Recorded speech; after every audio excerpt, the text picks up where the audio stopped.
Oui, merci. Voilà, depuis pratiquement une semaine, il nous a été donné de constater des accusations et interprétations de tout genre sur des affaires pendantes à la justice. Eu égard à l'extrême gravité d'une d'entre elles, le parquet général de la Cour d'appel de Niamey a cru devoir, à travers le présent point de presse, porter à la connaissance de l'opinion publique nationale et internationale ce qui suit. Le 29 juillet 2025, la police judiciaire était saisie d'un cas de tentative d'assassinat survenu au quartier Soré-Béné, en périphérie de la ville de Niamey. L'enquête ouverte permettait d'interpeller à Dosso, l'auteur des faits, un marabout du nom de Mahamoud Noura.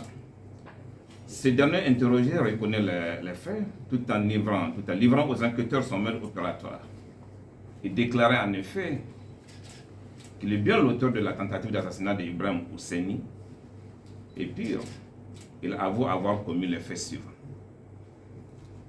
Assassinat du nommé Abdel Nasser, dont le corps a été retrouvé à la cité ancien chercheur. Assassinat de Issoufou Ahmed, dont le corps a été retrouvé à la cité ancien chercheur également.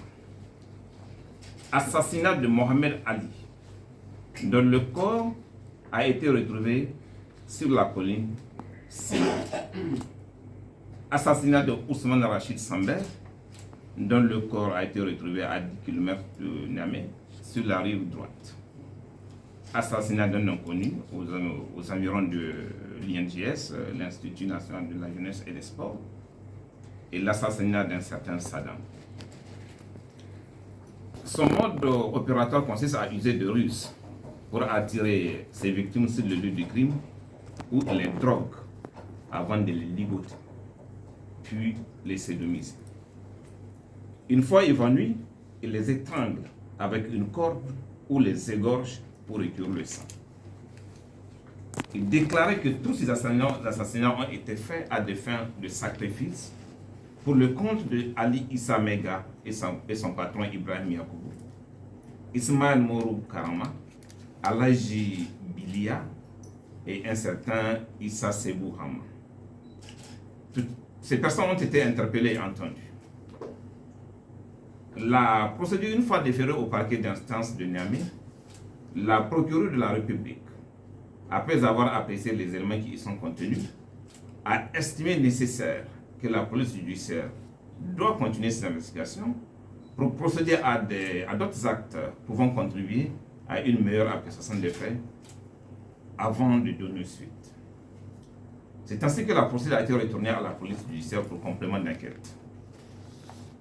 Il faut rappeler que pour la conduite d'une procédure pénale, le procureur de la République est le directeur d'enquête. Et à ce titre, il peut donner des indications utiles aux enquêteurs ainsi que le dispose l'article 12 du Code de procédure pénale.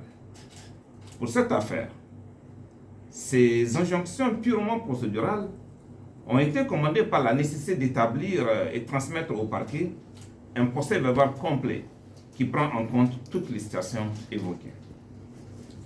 Il est important de souligner que cela ne procède d'aucune manipulation, d'où qu'elle provienne, la procureure de la République ayant exercé son pouvoir de direction d'enquête dans le cadre d'une procédure pénale que lui confère la loi. Dans tous les cas, pour des faits d'une telle gravité, il est impératif que l'enquête soit menée avec la plus grande célérité. Le parquet étant le garant de l'application de la loi restera ferme à ce sujet pour que toute la lumière soit faite sur cette affaire, et ce, pour la sauvegarde des droits de tous, mis en cause et victimes. D'ores et déjà, la justice nigérienne étant l'institution protectrice par excellence des droits et des libertés des citoyens, le parquet général invite l'ensemble des citoyens à croire à l'indépendance de celle-ci et à lui faire confiance.